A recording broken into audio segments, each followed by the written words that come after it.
speaking of disguises, maybe redirecting attention, there was the death of Alexei Navalny, the longtime opposition figure, longtime discredited opposition figure. It's Yeah. important to say this, but he died not too long after Avdiivka fell, and there was, of course, a firestorm, of course, in the mainstream Oh, yeah. media.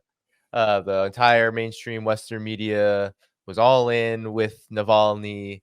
Mhm. And I wanted to get your take on this because it's been known, even in Western mainstream media, even Amnesty International had to take away their identification of Navalny as a prisoner of conscience in 2021 because of his very vile, nasty, and outright dehumanizing and racist remarks about all of the ethnic groups in Russia that practice Islam. But nonetheless, it felt very convenient that his death, as it took place, helped redirect so many. And now we have talks of sanctions on Russia, even sanctions on China for supporting Russia, but sanctions on Russia for what it did to Navalny. Whoever wants to begin, maybe Scott, you can begin. Your Scott reaction wrote to excellent expose today on yeah, the I think you issue. recently Oh launched an yeah, article, which I can. excellent. I read it like, oh yeah, I refreshed it. Beautiful expose. Well, I think we just have to acknowledge it. First of all, we have to be careful about using the term opposition. The political opposition to Vladimir Putin is the Communist Party. They get what they pull in 17-20% every election. Real numbers. They're not going to defeat him, but those are real numbers. Navalny at best would get 2 to 5% at best. There was a time in, I think, 2018 when he got involved in Moscow politics, but that was a unique situation. He pulled in 27% for Moscow, but he got beat. But the big problem with Navalny is that he's not legitimate opposition. Now, opposition is somebody that is Russian, who talks to Russians, the communists. Again, I'm not pro-communist, but I'm just saying that's as Russian as you get, guys. It's a Russian Communist Party. They have organizations in every city and village that are remnants of the Soviet times. And when they meet, they talk about what they believe is good for Russia. And this is the important part. What's good for Russia, which means that there can be agreement with Putin or disagreement with Putin, but they're not going to undermine Russia. Navalny was never about what's good for Russia. Navalny was about getting rid of Vladimir Putin. He was involved in 4 regime change or election altering activities. The first was 2007, 2008, during the swap. If you remember the swap between Putin and Medvedev, Putin was president, served his constitutional 2 terms, had to step aside. Medvedev was prime minister.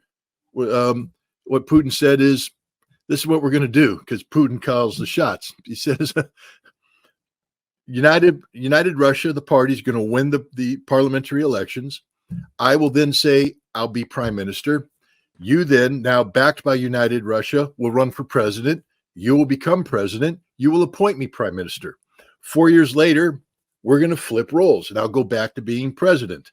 And the reason is, what people don't understand, this isn't about Putin being a dictator for life. This is about Putin recognizing the problems that faced Russia.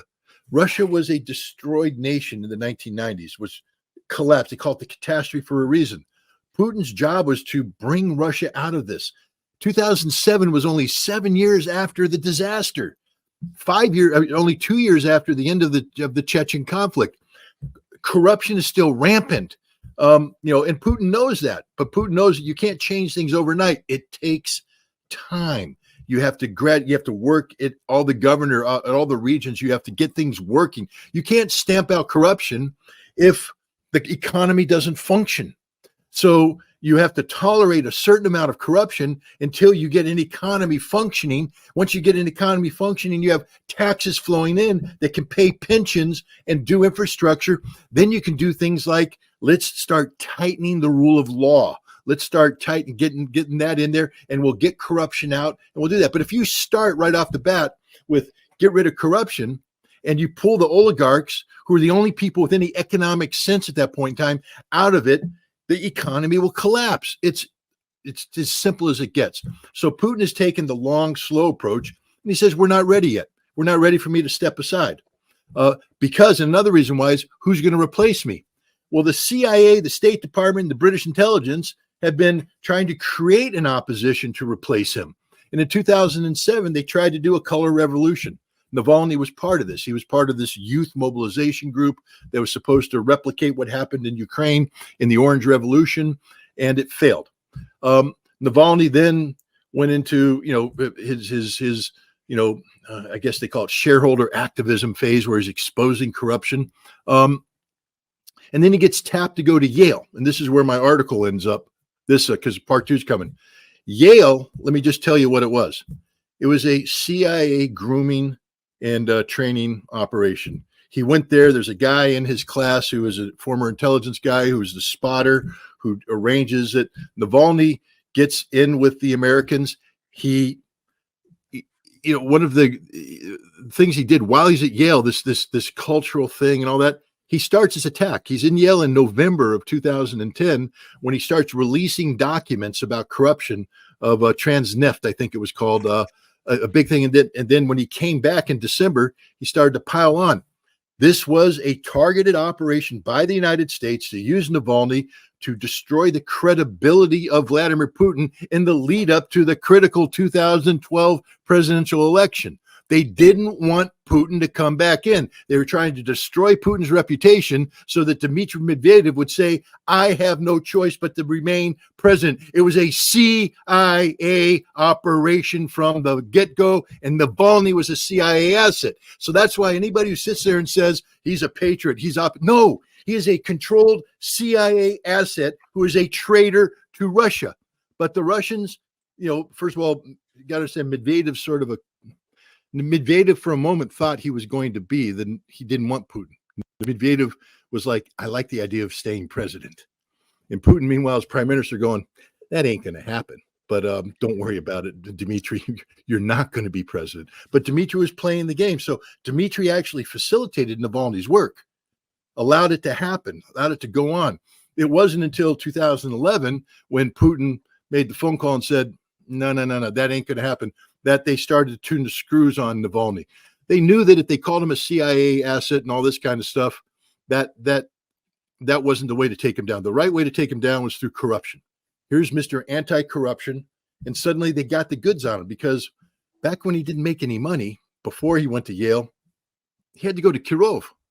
And he was brought in there by the governor, who he knew as an opposition politician before. And the idea was to look at the economic efficiency of some industry. The one that was Kirov Lis, which is the forestry, the timber. Navalny comes in, meets with the director, and says, the problem is all your boys in your 36 lumber mills are cutting timber on the side contracts, and selling it for direct cash that's going in their pockets. It's not being reported to the company ledger, and you're losing money. This is why you look so bad. You're cutting trees, but you ain't making any money. The way you're going to make money is I'm going to bring my best friend here, and he's going to set up an intermediary, and he's a trading company, and you're going to give him lumber at a good market rate, and then he's going to sell it. We get a 7% commission, but then that money that we make goes on your ledgers, and you make money. And the guy's going, but I guess you're from the governor, so okay, if that's what the governor wants. Well, it was a money-making scheme for Navalny, because they were getting the timber at very low prices, and then they'd go out there and sell them at high prices, pocket not only the difference, but the 7% commission. And that money wasn't going in. They were still losing money. Navalny and his buddy were making money. And then here's the kicker. Navalny does all this, and then in July, the governor says, run an audit on them. So Navalny runs the audit. They fail the audit, and the manager is fired for mismanagement, and all that. And then Navalny closes his trading company and returns to Moscow with a whole bunch of money in his pocket. He's a corrupt mother, you know what? But everybody in Russia was. I'm just telling you, the only way you lived in Russia at that time was to have little schemes going on like that, because they weren't ready for the real deal. This is what Putin recognized. We have work to do. So now the Russians turn the screws on this, and now he becomes a corrupt guy. And that was the beginning and the end of him, because the Russians, again, were just basically saying, you're not going to get to play the CIA game. But Navalny, the CIA owned him. So he kept trying to play the game. He tried to disrupt where they really cut him down was the 2021 constitutional reforms. The CIA told him to disrupt that, again, to attack Putin, to bring down the constitutional reforms, because this would allow Putin now to extend the stay. He wouldn't have to leave. He could do 2 more 6-year terms, give him 12 years. And the United States is going, we don't want 12 more years of Putin. He has to go. Navalny, it's your job. But he couldn't do it. He was arrested. He was given probation. The Russians were sort of being nice to him. And then the whole Novichok thing comes up. And I'll talk about that, but let me just put it this way. The German medical records show that there was no Novichok involved. It's a manufactured thing.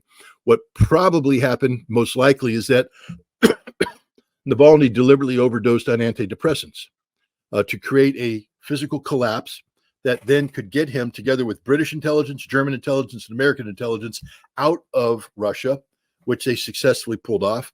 Then he has a miraculous recovery, because Novichok, of course, is the most deadly substance known to man. Even a whiff of it kills 1 million people. But nope, Navalny miraculously survived. In December, he ends up in the Black Forest at a CIA-run documentary film production company, where they produced 2 documentaries in the span of a month. Now, Danny and Andre, I've made documentary films. I made one back about weapons of mass destruction. I'm making one right now. You can't make a documentary film in a month. I'm just telling you right now, especially when you bring in sophisticated computer-generated graphics and all this kind of stuff. The CIA already had it all packaged up. They had a whole support thing going in. They produced these movies. Now, these movies were designed to destroy the credibility of Vladimir Putin. But now, how do you do that? Well, what you have to do is, the guy who made the movie is going to go back to Russia. And everybody's saying, but you're going to get arrested. Yes, I'm going to get arrested, but then you're going to release the movie. Putin's going to be discredited. It's going to destroy him. He's going to be swept out of power, and I will be released, and I will be the hero. I will be the next president of Russia. 2 movies. One was Putin's Palace, which was the total fabrication about something. It fell apart immediately. It's really bad work by the CIA. The second one was Navalny, which ended up winning an Academy Award. Yay. But the problem is, Navalny went back, and the Russians went, we're sort of being nice to you, but we're no longer going to be nice to you. You're going to jail. Not only are you going to jail, we're going to pile on this another corruption thing, because you're a corrupt guy. We know it. Boom. Extremism. Boom. And a 2-year suspended sentence turned into a 30-year life sentence in prison. And he's done. He's not getting out. Now, then what happens? This is the thing. And I don't know. There's a lot of speculation, but let me put it this way. His death was not coincidental. The West was too front loaded on this one. You had the boyfriend of Navalny 4 days prior saying, that we need a game-changing event coming out of prison in order for this to work. Well, game-changing, you think? He's dead. His lawyer met with him 2 days before and gave him medicine. And then Navalny drops dead. So I call it my Frankie 5 Angels moment. Godfather 2, near the end of the movie. Special Angels. Intel services, special services, always operate within the realms of the organized crime and lawyers who work for it. It's classics, It's a modus operandi of the intelligence services. You don't have to have any serious intelligence, even background like Scott does, to understand that. How do you proceed, when you want to subvert or recruit somebody? Well, guess what? Organized crime is the best way. And believe me, even with the much more improved system of the control of the criminality in Russia and obviously of the penitentiary system, guess what? They still, communicate between each other. There are certainly corrupt guards in there. There are certainly communications with the outside world. So it's not that difficult to, kill the guy by different means. In the end, there is always, while he was in the, he wasn't really, he was in general colony, what it's called. So yeah, there's always could be set up something. Some people who are very, what they know that they are pretty much for life sentence. They might just, shank him and that's it. But here it was probably some chemical involved, and voila, there you go. So it's not that difficult, especially for the figure of such public profile in the West. In Russia, he is not taken seriously. And so they did, that's what the only thing they can do to remove any kind of the focus from the situation on the front, which is catastrophic for NATO. And many people begin to come out. And you know what? I listened to some of the former American military, who appear also on Judges. Yeah, I understand. People have to, it's not easy for many people. It's excruciating. I understand that. I went through it myself. You see, that's the point. The only people who can understand what Americans going through right now are Russians. There's no other people who can really relate to this. We've been through this in 90s, okay? And so there's sort of 90s which are happening in the United States, obviously with the dramatically different specifics of the United States. But when you look at this and you see how ineffective and how pathetic those attempts are, it's like, oh yeah, they killed Navalny. Wow, too freaking bad, So Russia doesn't care, and like, good riddance, So, and they still do not understand. And I spoke about it in my last video yesterday. They still don't understand what Russia is. They don't understand what its history, how it is related. You go, for example, as we did last year in August, just 5 months ago, you go through Helsinki and you drive into St. Petersburg, okay? And you drive through the highway in St. Petersburg. And when there's on the right side of the Gulf of Finland, you see this, it's magnificent. It's the tallest building in Europe. It's called Lahta Center. It's this, just beautiful tower. And you have 3 flags there, gigantic banners on there. One is the Imperial Russia, another Soviet Union, and another modern Russian tricolor. And they do not understand that what Putin achieved, many people do not even understand what has been achieved. He stitched together this Russian history as one unending process. And it's your history, period. Nothing you can do about it. You cannot go out and reject Soviet period. It affected so many people, so much have been achieved there. You cannot go out and reject Peter the Great, or westernization of Russia. It's part of the history. And they still don't get it. They still play with those things because, as I am on record, the field of Russian studies is dead in the United States. What it has been affected by the BS of the primarily dissidents, who had the agenda they wanted to. And I always say, and by the way, Scott, I mentioned you yesterday in my video when I was responding to some American officer about the World War II or Great Patriotic War in Soviet Union. Then I said, yeah, you either like Scott Ritter or Larry, you go to Russia, you talk to people, you begin to, what Scott writes essentially, the war for peace, if you wish, So that's how you make contacts, that's how you develop the, so to speak, the environment. And then when the Navalny case comes in, it's like, okay, yeah, you know what? Candace Owens has bigger audience than CNN, okay? Let me put it this way. Simple as that. And what are we talking about? We're talking about complete, so to speak, the paradigm shift in the informational environment that, as we spoke with you, I believe, with you about Jon Stewart. Not funny. Yeah. It's right before the show. Yeah, right. it's for this. Let him do his thing. His shtick. Life changed so much, And a special military operation obviously was this kind of, the primer which lit up this, the shell, if you wish. And we have what we have. They try to push Navalny, nobody cares. Yeah. In fact, and there's nothing wrong with this. I'm pretty sure most Americans don't care about Ukraine either, So many of them will not find it on the map. So it's like, they played those games, they thought. And it is very important that, for example, today, former ambassador to the Soviet Union, esteemed Jack Matlock, when there was real American diplomacy, when you had people of stature, you may go and discuss whatever you want about Mr. James Baker, but he is a smart guy, okay? He was a man of, and then of course you have ambassador like Jack Matlock, and he speaks today. I don't remember what platform. He was talking about how Russians have been basically cheated, So, and Russians have a long memory about the expansion of NATO. And Jack Matlock was present there. He was part of those negotiations.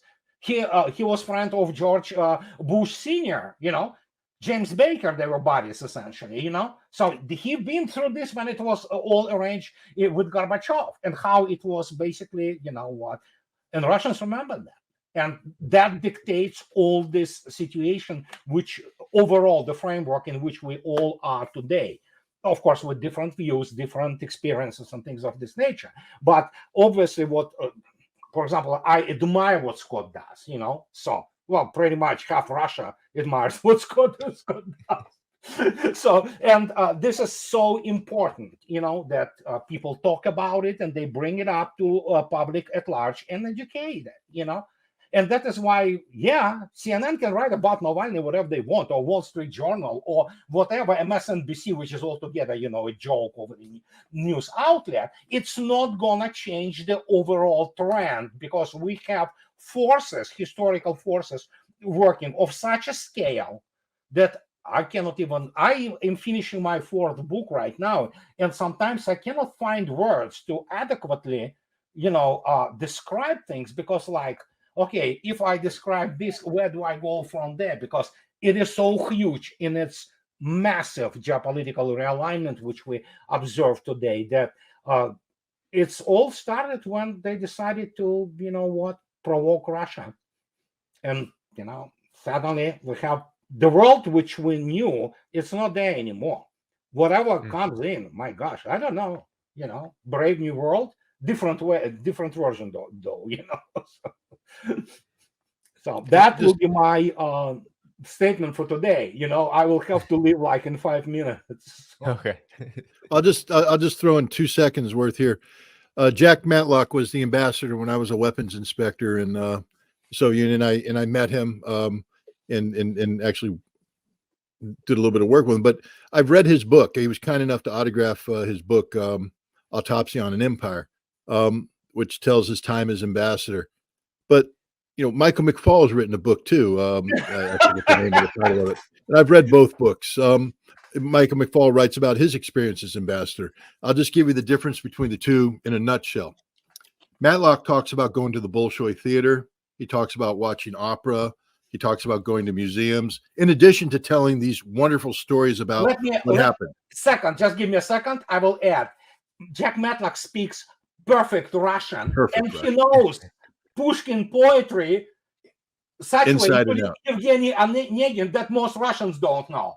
He is absolute scholar. Well, he sent a message, and the Russians. I was sort of the middleman between his visit, between the embassy and the Soviets for his visit, and the Soviets said, "What?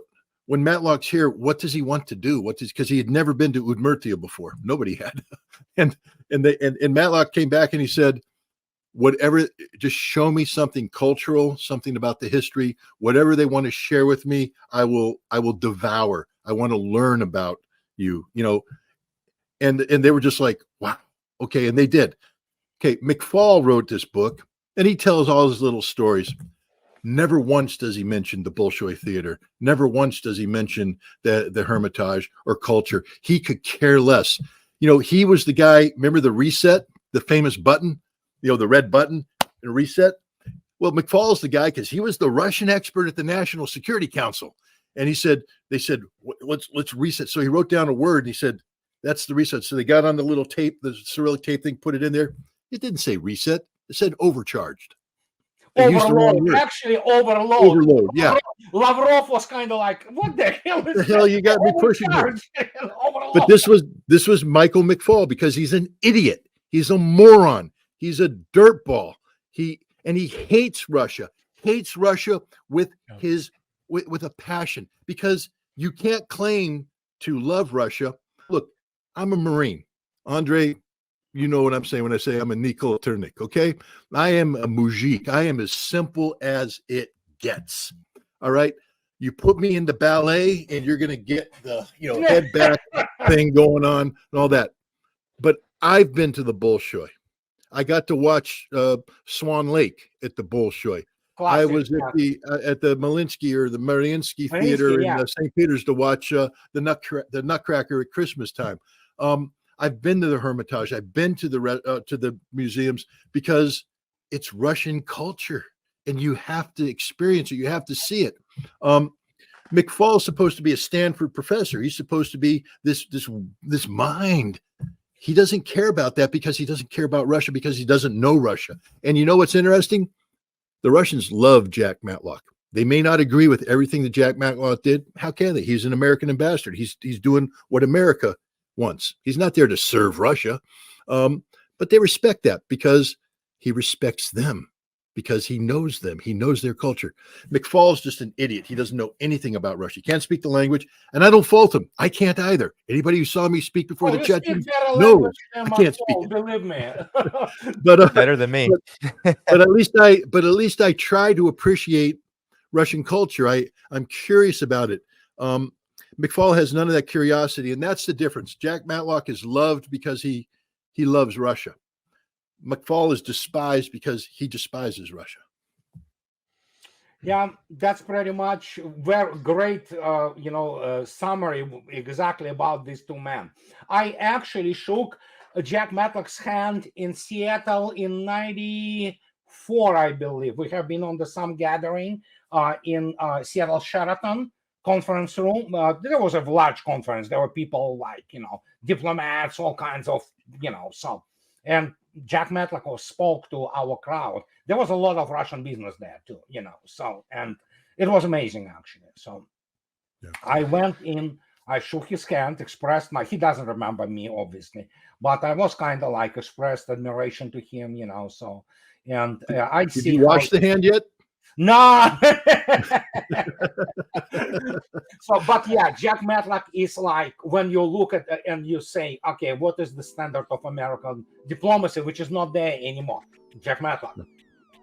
Thank you for tuning in to my latest video. I appreciate all of your support. This channel, however, needs your help. I am seeking to make this channel more sustainable in the long term and upgrade necessary equipment to ensure that this work continues onward and makes progress to give you all of the geopolitical analysis that you all deserve.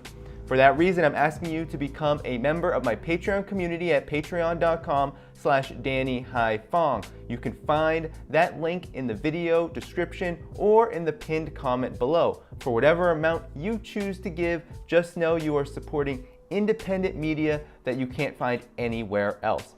Thank you so much, and I look forward to the next video.